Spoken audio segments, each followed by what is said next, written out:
That moment when Boku no Hero Academia goes full-on fairy tale, but instead of the heroes getting a Nakama power-up and winning, it was the villains getting a Nakama power-up, but instead of winning, they got their asses beat.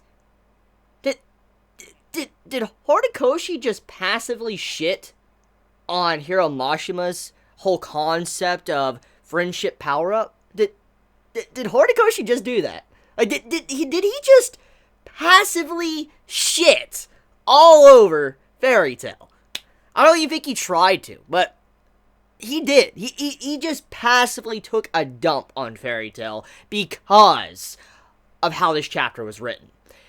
This chapter is a perfect representation of why Horikoshi's manga is so excellent and why it continues to be one of the best manga ongoing in Weekly Shonen Jump. He uses the standard cliches you see in shonen, but he flips them. He turns them around to where they're not the standard cliche that you always see. He makes a twist to where they're different, and you can really appreciate the way he delivers his story. And that is exactly the perfect example of this chapter. Instead of the heroes getting friendship power-up, our bonds keep us strong, our bonds make us invincible, our bonds make it to where we can face any adversary and beat their ass, that wasn't for the heroes this time. It was for the villains. And the villains obviously had the upper hand. They had the quirks that were good counters to Sun Eater. He was getting his ass beat. But that did not help at all. Because friendship power-up in an actual well-written series is bullshit. It is. And Horikoshi clearly showed that. Yes, friendship power-up could be good in some cases, and honestly, sometimes they should win. But not all the time. It shouldn't. And that's what Horikoshi was trying to demonstrate. Even if you have the numbers, even if you have the advantage with your bonds and all of that, and understanding with each other and coordination, doesn't automatically mean you're going to win. And that made me appreciate this chapter. Sun Eater perfectly exposed the bullshit of Nakama power-up, and that is him disabling one by one the enemies he was facing. He was taking out one by one that was kind of initiating the entire coordination between these three. He took out the one that was able to just snatch different parts of his body and where he couldn't perform properly. He took him out, kind of ruined his eyesight, and then he was able to do what he wanted and start going ham against them. So with that, it just shows you that he was going about it in a way to just completely go against the normal theme of friendship power-up. Horikoshi, very impressed with how you handled this chapter in terms of writing. It completely blew me away just because of the message of this chapter. I think this is by far one of my favorite chapters I've ever read of Boku no Hero Academia because of what it tried to show, what Horikoshi demonstrated about the whole Nakama power-up in shonen.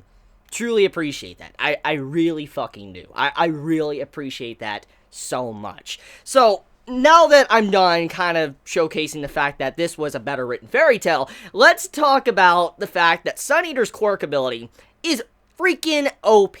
Now, we've already discussed this. I've already discussed it quite a bit as well, about how his quirk has so many things about it that are rather vague that we don't really know how strong he could get, because we only assume that maybe he can only eat animals and stuff, and that's how he can gain that power. But that doesn't seem to be necessarily the case here. It seems like Sun Eater, no matter what he eats, he can actually use that ability. Now, once again, this is rather vague, because the way he used crystals in this chapter at the end is because he ate the crystals that the dude he was fighting was using. He ate one of the crystals, which caused it to where he was able to use his quirk ability as well, and put it with his body when he's using the bird claws to pin him up against a wall. So we don't know if the reason why he can use those crystals is because he ate the crystal, or if it was because it was from him in the first place. So, like, we don't know if he can, let's say, go out of his way to eat a rock, and then, you know, have, like, rock hands, or if the only reason why he was able to turn into rock is if he ate a rock that was coming from this dude. You get my point. So we don't know if it's because he has to still eat a living creature to get those abilities, or if he can eat any object. Like, if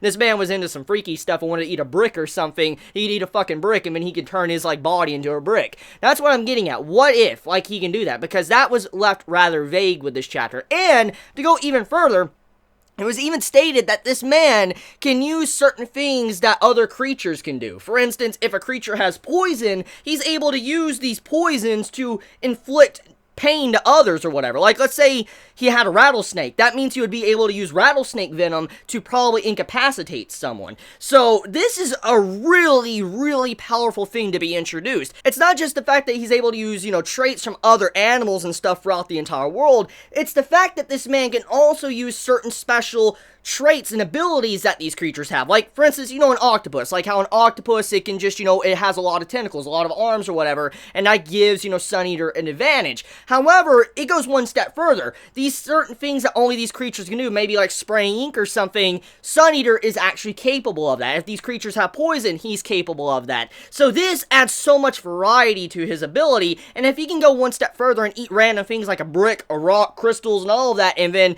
have it come out of his body, this man is insane. I would have to say this is probably one of the strongest quirks in the series. Now, granted, All for One is a really powerful quirk because of what he can do, but if we're not counting that, Sun Eater has to be the most OP quirk. Like, his quirk ability has to be the most OP, because there's just no way. Like, if this man started using his ability like crazy, there's no way he should be defeated because of how powerful he is. The only thing that's necessarily holding him back is his complex as a person. If he overcame that, this man would just be incredible. He would be incredible with his strength and his quirk. And Izuku, I'm sorry, my boy, it's not looking too good for you to become the #1 hero with someone like this. This crazy with his quirk. Unless this man dies, I just don't see how Izuku is going to be able to beat this man in terms of being the #1 hero.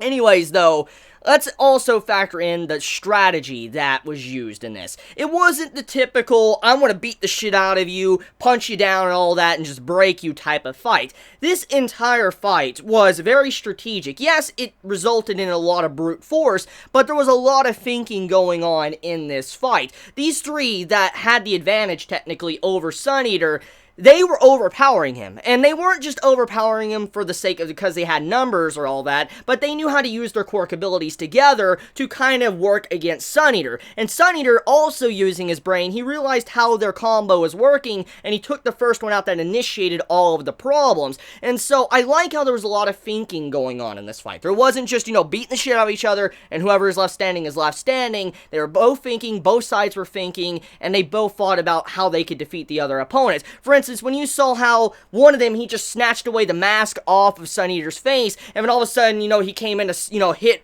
Sun Eater in the face, that was good combos they were doing. They were working together, making their quirk abilities just mesh together, and it just showed that they had this, eye to where they knew what they needed to do. They had the strategy plan, but Sun Eater was able to outthink them and then overpower them towards the end because he was able to eat the crystal, which caused it to where he was able to overpower the guy's quirk ability. So, just the thinking in this series, like, I really love how Horikoshi hasn't forgotten one of the major aspects of his manga, which I truly love, and that is how he puts a lot of strategy and tactics in his fights. Because, don't get me wrong, I like seeing characters just pummeling each other. It's pretty epic, honestly, I like that. However, I really, after years of reading manga and stuff, I prefer fights that have more thought put into them. For instance, it's not just about who has a stronger punch. I like it to where there's thought put into it. Like, just knowing that these characters, it's not all about strength, it's about their mind as well. That's also factored into these fights, and seeing that in the way that's displayed of Horikoshi's writing throughout the chapter,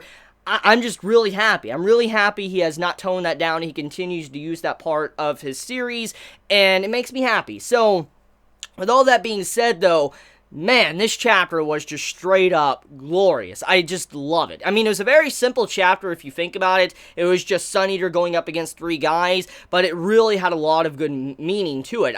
This is a good message for the series as well, because it shows Horikoshi knows how to handle friendship power-up, and he also exposed how bullshit it is too. So I am just proud. I'm proud of this series. This is one of the greatest moments of the series, just to show that Horikoshi is leagues above other writers when it comes to manga. So just good shit, Horikoshi. Continue writing what you're writing. It's always quality, and no problem for you ever having to take a break, because as we all know, Boku no Hero Academia was on break last week, which I missed it quite a bit, but if I have to wait a couple weeks just to get a new chapter, it's fine by me, because I think we can all agree that the wait was definitely worth it. At least Horikoshi likes to put effort into his series. He likes to show he cares about his fans and people that read his series. He's not someone that's just going to wipe his ass with his page, and here you go, here's the chapter.